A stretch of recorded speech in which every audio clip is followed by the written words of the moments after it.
लोकमेधिगच्छति प्रकारं चित्तमेव भवति मण्डले तत्त्वापदनाति मे वेलागामण्डले तदाय मे खलु वेलागादेव पुरा एव प्रविणजनान्तिमार्चन्ते किञ्चिज्ञानो विश्वज्ञान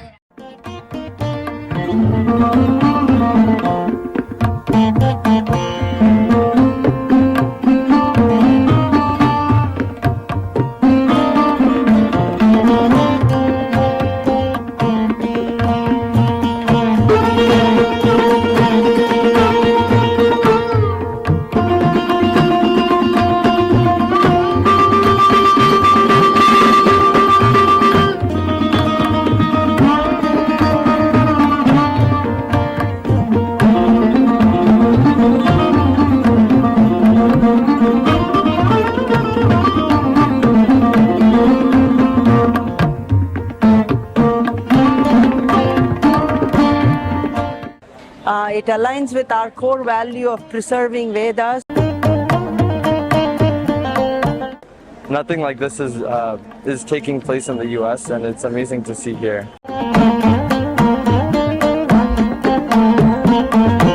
But for me, this is such a satisfying, eye-opening experience to see how it is being nourished by several generations of Indians.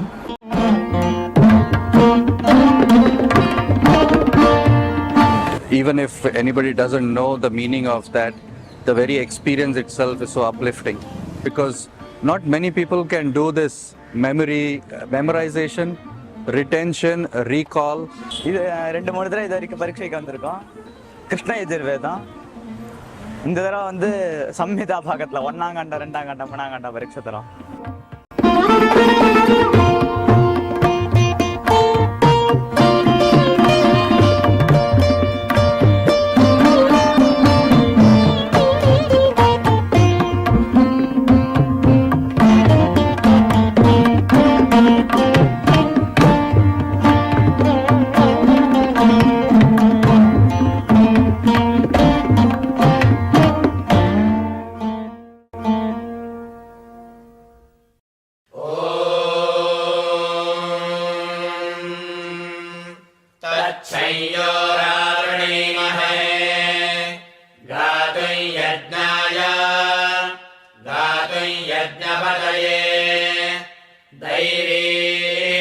स्वस्तिरस्तु नः स्वस्तिर्मानुषेभ्यः ऊर्ध्वं जिगातु भेषजम् शन्नो अस्तु द्विपदे शञ्चतुष्पदे ॐ शान्तिः शान्तिः शान्तिः Vedokhilo Dharmamulam. This well-known quote from the Dharma Shastra purports that Veda is not only the source of our religion, but also source of all dimensions of knowledge and life, including Vyashti Dharma and Samashti Dharma, meaning individual and collective conduct for the sustenance of the planet. Ironically, both academic world and general public perception considers Veda as source text of the Hindu religion alone. But this is not the case. In Western societies, there is a conflict between religion and science, religion and humanity, and so on. For them, culture, tradition, religion, spirituality are not related to each other. Sometimes they even contradict each other. Therefore, they clearly distinguish between religious knowledge and other forms of knowledge. Due to the domination of this Western thought around the globe, modern Indians also consider Vedic knowledge as religious knowledge. With this religious labeling, Vedas are also believed to be in conflict with scientific thought, human intelligence, rationality, etc. As the old saying goes, an apple in the basket of fruits is generally known as just one more fruit in the basket. There are two kinds of learning Vedas. One, the academic way, and the other is Guru Parampara or Shruti Parampara. Across the globe, The academic way of Vedic studies is focused upon the form of knowledge and other frivolous aspects rather than practicing and adopting the knowledge in one's life. On the other hand, in Shruti Parampara, the focus is entirely upon practicing the knowledge and benefiting from it.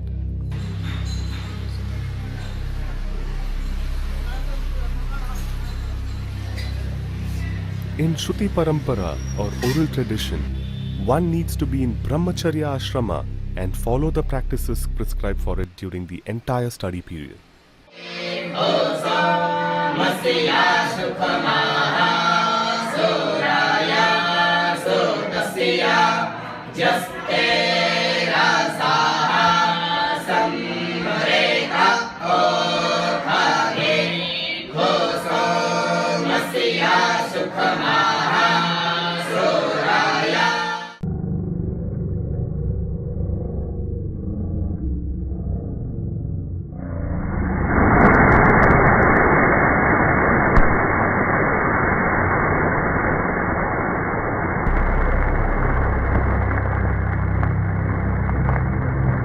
Therefore, despite having Vedic study courses at hundreds of universities, if anybody wants to know how Shruti is pronounced and applied in practice, they have to approach practitioners of Shruti Parampara instead of going to universities.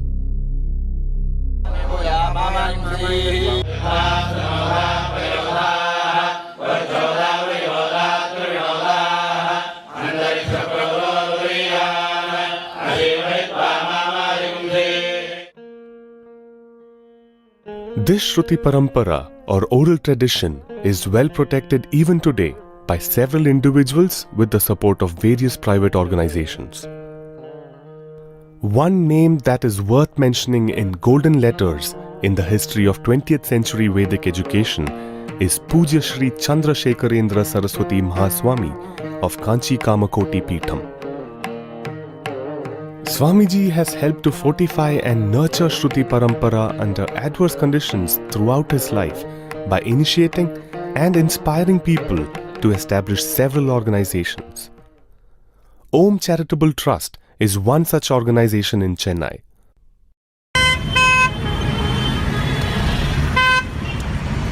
Since 2009, this organization is conducting annual inter-pathashala competitions for Vedic students and supporting them. Tamil Nadu is known as the land of Veda. We find a number of Vedic scholars, Shastra scholars, Agnihotra practitioners, Agama practitioners in Tamil Nadu as compared to any other part of the country. Despite the anti-spiritual political activities for several decades, Tamil Nadu has preserved its scientific spiritual practices in common man's day-to-day life.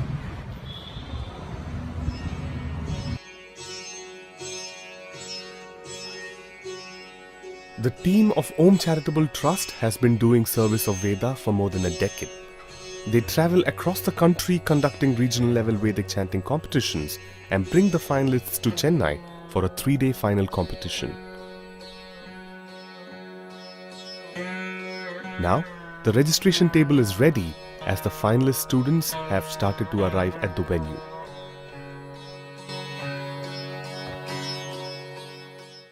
Each Veda has several branches which are known as Shakha. For instance, Rig Veda has Shakala Shakha, Bashkala Shakha, Shankayana Shakha, and so on. Vedic students entirely learn one particular branch or Shakha in their lifetime. For the student, the Shakha is derived based upon his ancestry or Parampara, Gotra, and Sutra that he belongs to. Learning other Shakha or leaving the ancestral Shakha is prohibited by Dharma Shastra. This prohibition is imposed because each Shakha has its own Sutra or a set of rules and practices that are to be practiced along with the study.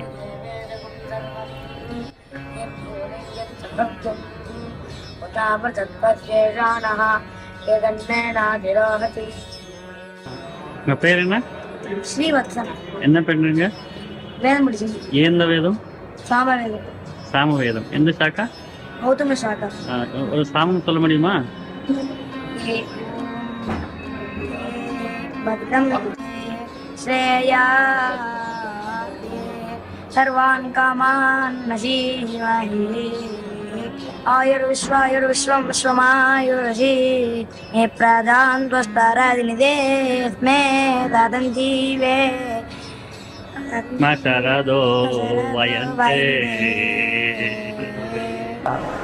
I have become aware of this program, annual program, for the last 2 years, and I always make it a point to come and spend some time here. I must confess, I am an absolute illiterate in Sanskrit and our Vedas. I'm ashamed to admit it, that I am, although I am 76, but for me, this is such a satisfying, eye-opening experience to see how it is being nourished by several generations of Indians, and it's alive in the very young generation of such young people. I actually come every year to pay my homage to the little children and the teachers and our tradition, which was nurtured in spite of all the odds.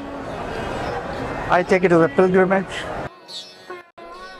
After completing their registrations, the students assemble in a hall for the inaugural event, in which Sri Krishnamurti Shastri, an eminent scholar, explains the nuances of Vedic study to the people who are present at the venue.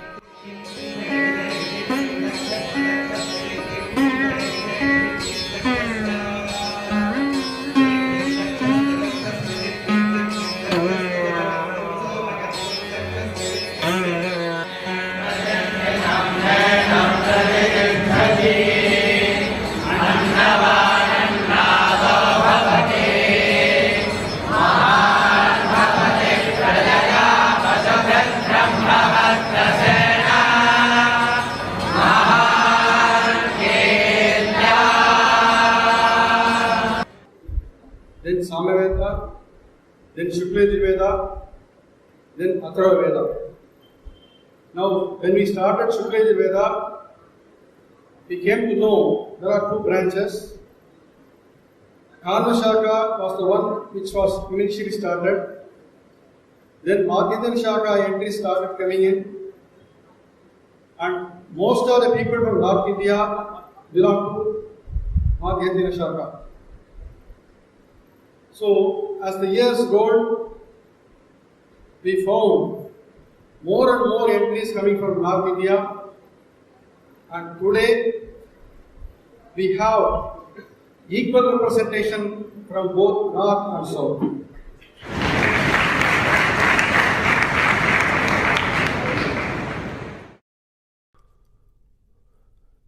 The first day ends with the inauguration, and the next day the students wake up at 4 in the morning. After completing their Sandhya Vandanam and Agni Karya, they start doing a final round of revisions and preparation for the competition.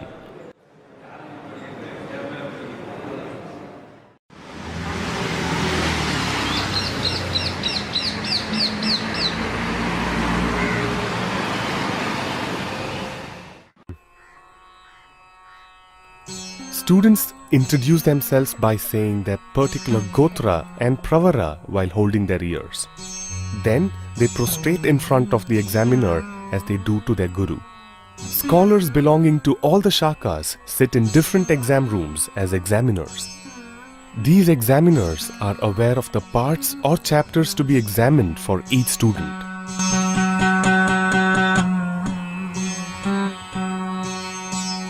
They utter one or half line of a varga or anuvaka from the chapters to be tested. Students have to take the clue with that half line and take the mantra forward until the examiner asks them to stop or the varga ends. 2 or 3 questions will be asked for each adhyaya or chapter.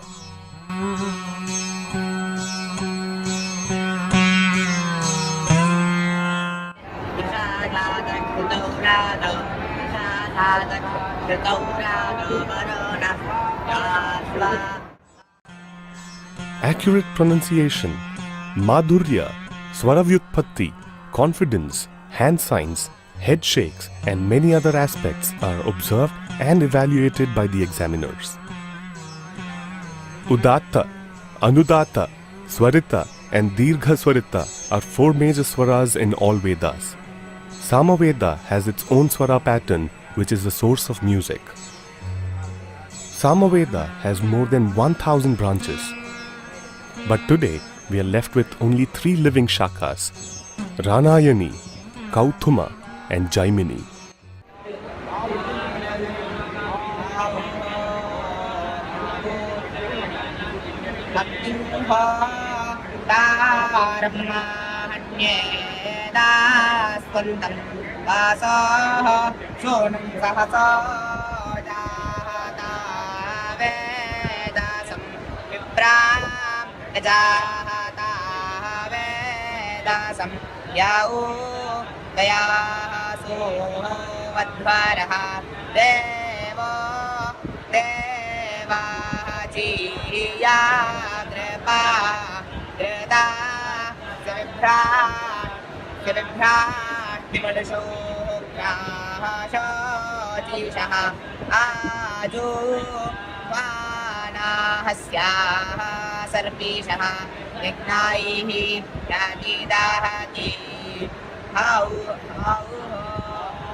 This competition is the largest gathering or competition of Vedic learning that I've ever seen, and I think many people will have seen. And it's amazing to see the level at which students are able to memorize and also be tested on where a single vakyam is said, and they have to have enough knowledge to say not only that vakyam but two stanzas ahead or 2 stanzas after, and something like that is amazing because that's nothing like this is taking place in the US, and it's amazing to see here.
The members of Om Charitable Trust work with the support of more than 50 volunteers and have been organizing this competition since 2009, with its reach expanding every year.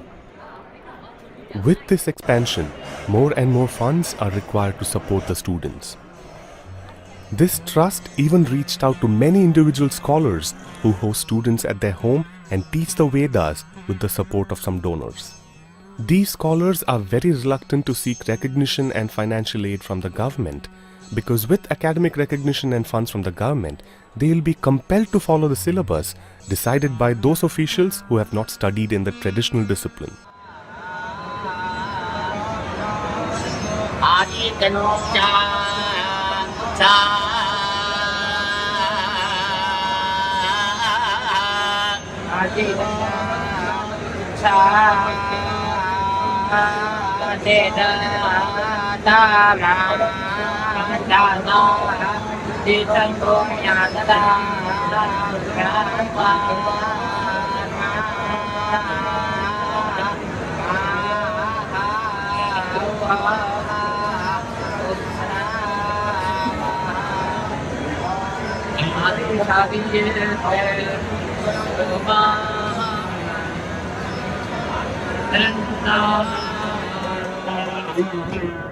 We have, by God's grace, admitted our son He's 11 now in a Veda Pathshala just outside of Bangalore. And the hope is he gets to learn Yajurveda, which is where we come from, and more importantly Sanskrit in the proper way, which is the Panini's Ashtadhyayi. And the whole interest for us is giving education to our child which could help him get inspiration to contribute to the society.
I am a resident of Seattle, United States. I've been associated with this Om Charitable Trust for about a year now. My wife actually accidentally met Sudha Bharadhan in Tirupati. And then, as anything else, the common interests for our culture. How do we keep our culture going on to the next generation? That's always something which every one of us keeps thinking of. Our culture doesn't stop with just our generation, but it has to go to the next generation, and they should be able to accept it and go on.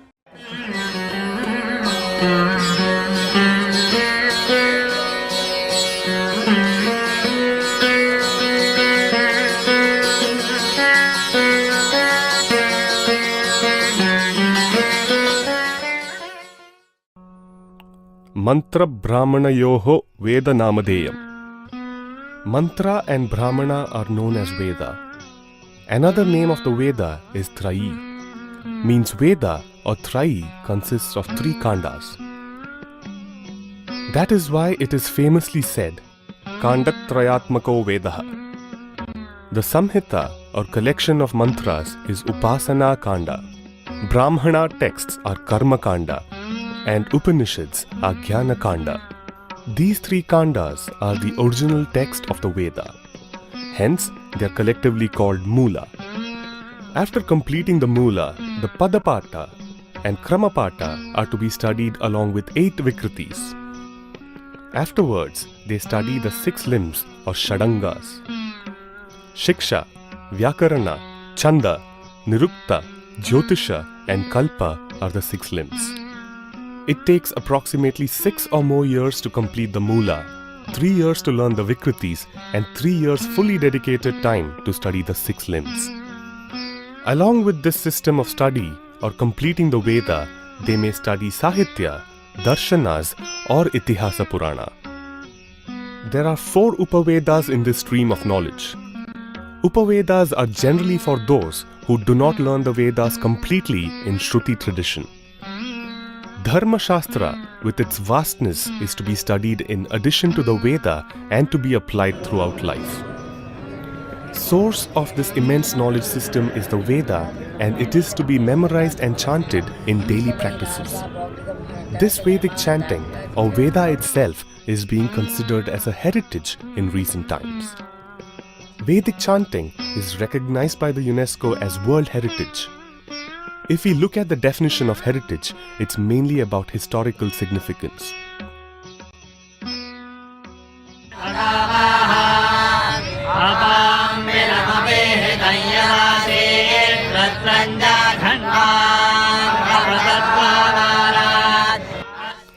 apart from providing a sense of belonging, historically significant things might not be useful or productive in today's time. The identity of heritage also removes the sacredness and turns it into a lifeless ornament which might kindle the pride in the heart of possessor. But Shruti is sacred and much greater than heritage because it produces results even today. To understand this, we have to check the root meaning of the word Veda. The Sanskrit root Vid produces three meanings: Vid, Jnane, Labhe, Satayam. Knowledge, advantage, and existence. These three aspects are universal and always relevant. Therefore, not only for the Hindus, but the Vedas is advantageous for the whole of mankind and always relevant. Therefore, Indians who are not yet influenced by Western ideas of tradition and culture don't consider Veda or Shruti Parampara as merely heritage. Instead, they regard it as Shabda Brahma, or divine entity that provides the means to fulfill their wishes in the form of yajna.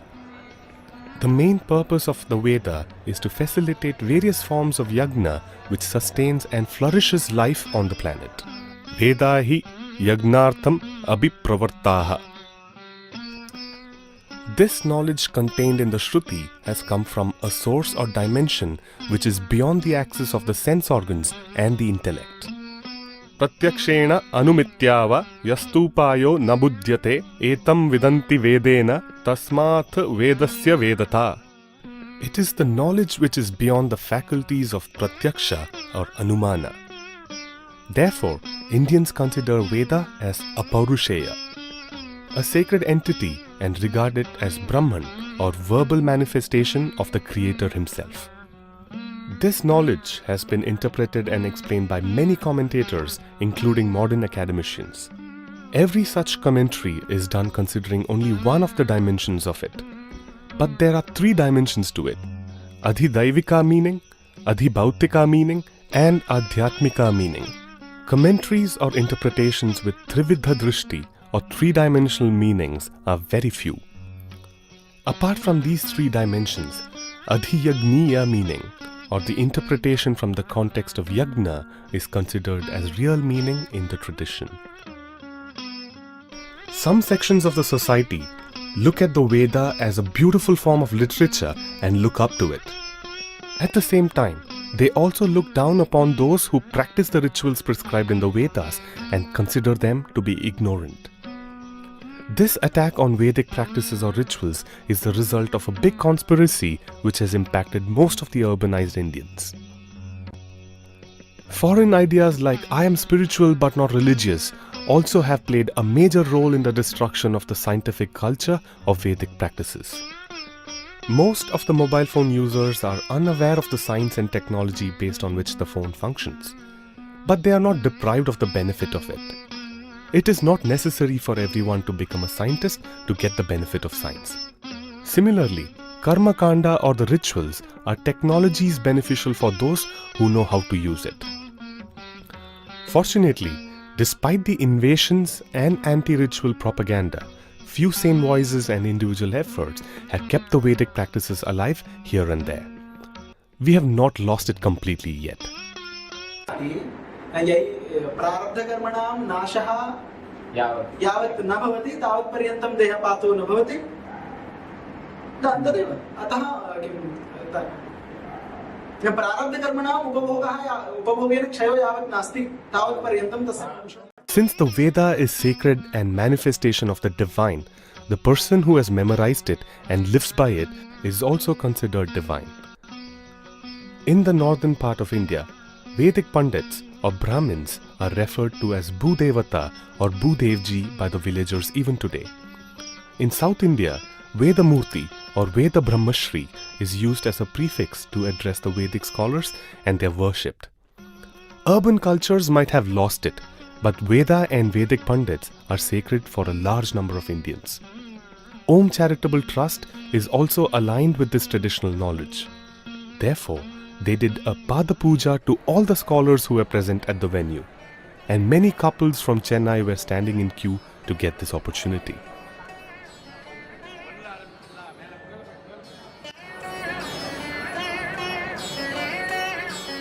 I've known Om Charitable Trust for almost a year and a half. I was introduced by a good friend of ours, and we got an opportunity to do Pada Puja to Ganapatis last year, and that itself was very energizing. And even if anybody doesn't know the meaning of that, the very experience itself is so uplifting.